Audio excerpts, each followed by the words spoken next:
All right, best chance for rain the entire weekend is going to be overnight tonight and into Saturday. Flash flood watch may be possible or may have to be issued. That's definitely possible.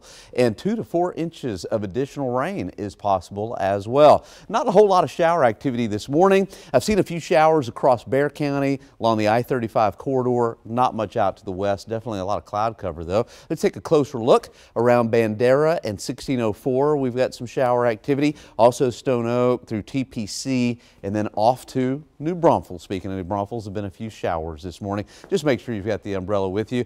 All right, we've got a flash flood watch that is in effect for North Texas, also up here for portions of Oklahoma, northwestern part of the state. And what is this?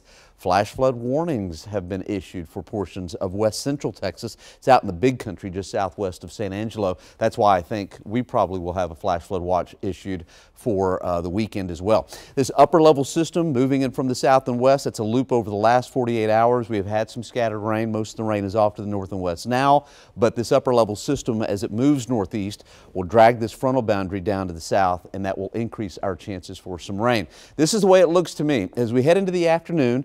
About a 50-50 shot of seeing some showers and some storms. Overnight tonight, as that frontal boundary gets closer to us, I think we'll have a better chance of seeing some scattered rainfall, and especially early Saturday, we'll have a chance for some scattered rain. It does look like Sunday will be a little bit better. May even see some sunshine on Sunday. At noon, 82, 88 for the high, 50% chance of seeing some rain, 70% chance for tomorrow.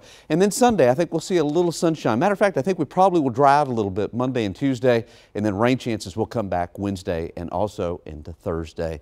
Taking a look at the picture, love this one. Kevin O'Hara. Thank you for sending in this picture. Use the hashtag KENS5Eyewitness. You can send them through Facebook or Twitter. And love that sunset picture there. Thanks, Kevin. Absolutely gorgeous. Well, we are